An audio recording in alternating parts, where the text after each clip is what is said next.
어느 날 해변을 따라 걷고 있는데 먼 곳에서 무언가가 보입니다. 뭐죠? 플라스틱으로 만든 사람인가요? 믿을 수가 없어요. 거대한 레고맨이에요. 2.5m짜리 레고맨들이 해변으로 떠내려왔어요. 2007년에 네덜란드에서 하나, 그리고 2008년 영국에서 또 한 번이요. 그러고 나서 2011년에 플로리다와 캘리포니아에서 몇 명의 레고맨이 더 발견됐습니다.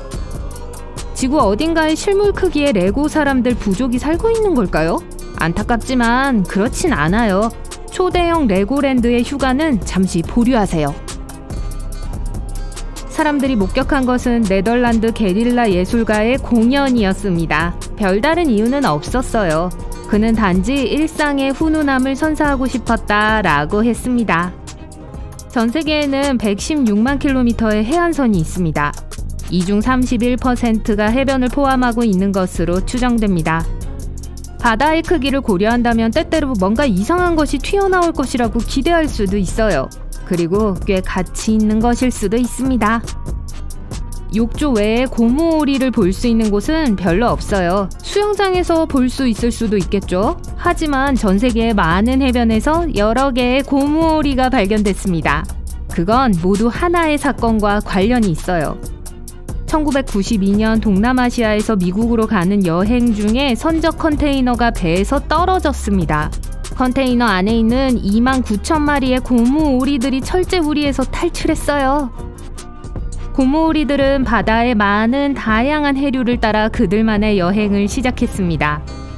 첫 번째 오리들이 1년 후에 알래스카에서 발견되었습니다. 그들은 출발지로부터 3,200km를 여행했어요. 한 과학자는 이 기회를 이용하여 이 오리들의 여정을 지도화했습니다.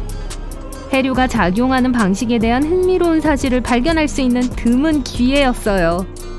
연구는 몇몇 오리들이 베링 해협을 통해 일본으로 여행했다는 사실도 발견했습니다. 일부는 북극을 가로질러 얼음과 함께 움직였고, 일부는 심지어 타이타닉이 가라앉은 북극을 지나갔어요.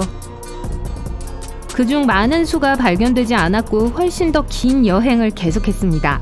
아마도 앞으로 15년 동안 바다를 항해할 거예요. 마지막 고무오리는 그린랜드를 지나 2007년에 마침내 영국에 도착했습니다. 심지어 북극에는 얼음판에 얼어있는 것도 있었어요. 어쩌면 지금으로부터 100만 년 후에 인류가 이 오리들을 연구하게 될지도 모르죠. 그리고 우리 시대의 목욕 문화에 대한 흥미로운 사실을 배우게 될 거예요. 2018년 어느 날 서부 호주 해안의 해변을 산책하던 사람들이 오래된 병을 발견했습니다. 그들은 병이 마음에 들었고 선반에 멋진 장식으로 보관했어요. 그러다가 그 병 안에 무언가가 들어있다는 것을 깨달았습니다.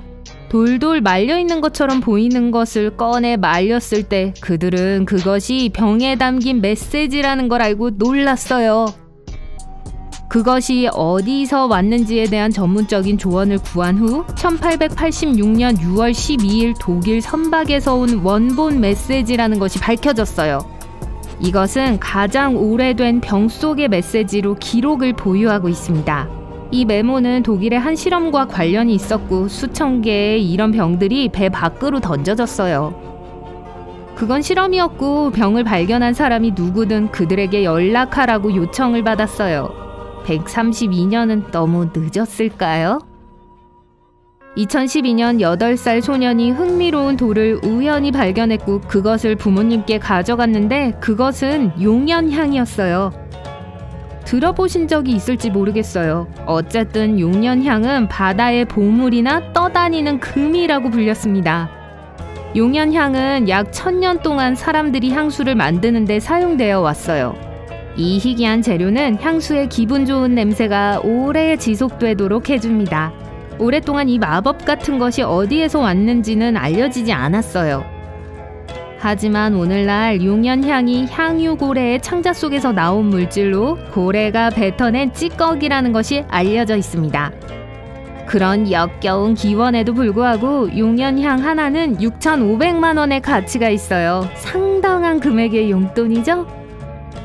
누구나 거품 목욕을 좋아하지만 호주 퀸즐랜드의 한 해변은 매년 엄청난 양의 거품을 경험합니다. 하지만 어떻게 이런 일이 일어날 수 있을까요? 비눗물 해변인가요? 모든 바닷물에는 용해된 소금, 지방, 단백질, 그리고 해조류가 포함되어 있고 세제나 다른 물질도 포함되어 있어요. 그리고 이런 물이 동요되면 거품이 일어납니다. 바닷물 한 병을 들고 힘차게 흔든다면 그렇게 적은 양으로도 거품이 생길 거예요. 그래서 열대성 폭풍이 특정 해변의 바다를 강타할 때 훨씬 더 큰 규모로 같은 효과를 냅니다. 아이슬란드는 초현실적으로 아름답고 희귀한 검은 모래 해변이 있습니다. 끊임없는 화산 활동 때문이죠. 하지만 놀라운 건 이것뿐이 아니에요. 섬의 남동부에서는 빙산도 해안으로 밀려옵니다. 이 얼음 조각들은 수천 년 동안 존재해온 유럽에서 가장 큰 빙하 중 하나에서 분리됩니다. 그러고 나서 남쪽으로 여행을 떠나 아이슬란드 해변을 더욱 아름답게 만들죠. 2016년 시베리아의 북극권 위에서 수천 개의 얼음 덩어리가 해변에 놓여 있는 것이 발견되었습니다. 현지인들은 전에 이런 것을 본 적이 없었고 크기는 테니스 공만한 것에서부터 배구 공만한 것까지 다양했어요. 마치 거대한 눈싸움이 열린 후에 모든 사람들이 그냥 자리를 뜬 것 같았어요. 그런데 북극권에서의 눈싸움은 재미있겠네요. 이 자연적 현상은 바람과 물의 영향으로 슬러지 얼음이 형성되고 결합하기 때문에 발생합니다. 그리고 얕은 곳에서 구르면서 크기가 점차 커져요. 이런 현상은 내륙 호수에서도 발생할 수 있는데 2013년 미시간 호수에서 있었어요. 유목은 해변에서는 낯선 광경이 아니지만 워싱턴의 일부 지역에서 떠다니는 유목은 전혀 상황이 다릅니다. 연필향 나무는 해안에서 흔히 볼 수 있는 유목으로 캐나다 국경에서 북쪽으로 시작하여 점차 남쪽으로 떠내려갑니다. 그들의 크기는 60m에 달해요. 크라켄은 수세기 동안 신화 속에 등장했어요. 항해하는 사람들을 두렵게 해왔죠. 하지만 크라켄이 해변에 누워있는 걸 상상할 수 있나요? 하나가 뉴질랜드에서 발견되었습니다. 대왕 오징어가 수영하러 가려던 일부 현지 잠수부들에 의해 우연히 발견됐어요. 길이가 4m에 달했지만 그건 어린 오징어에 불과했습니다. 다 자란 오징어는 최대 13m에까지 도달할 수 있어요. 어린 오징어가 있다는 건 아마도 다 큰 오징어들이 근처에 숨어 있을 것이라는 걸 의미합니다. 그 해변에서 수영하지 않는 게 좋을 거예요. 2009년 컨테이너선이 대만을 떠난 후 갑자기 흔적도 없이 사라졌습니다. 그 거대한 선박의 위치는 알 수 없었고 선원들과 연락이 되지 않았어요. 그리고 9년 후 그것은 미얀마 앞바다의 해변에 신비롭게 다시 나타났습니다. 선원들과 화물은 흔적도 없었어요.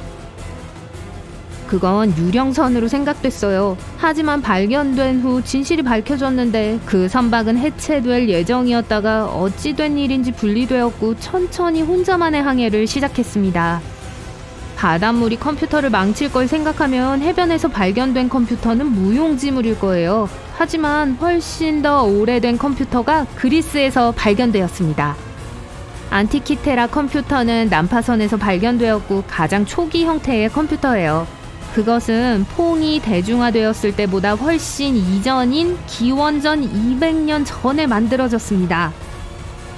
이 컴퓨터는 천문학적 위치에 대한 예측에 매우 뛰어났고 14세기까지 이런 물건은 전혀 없었어요. 하지만 아마도 해변에서 발견된 것 중 가장 이상한 건 도시 전체일 거예요. 그리스의 파블로프트리는 기원전 1000년경에 물에 잠기기 전까지 한때 인구가 많은 도시였습니다. 그곳은 세계에서 가장 오래된 수중 도시 중 하나입니다. 이 장소의 정말 흥미로운 점은 거의 완벽한 도시 계획을 보여준다는 점이에요. 이곳에서 수영하면서 거리, 건물, 그리고 다른 흥미로운 장소들을 직접 확인할 수 있습니다.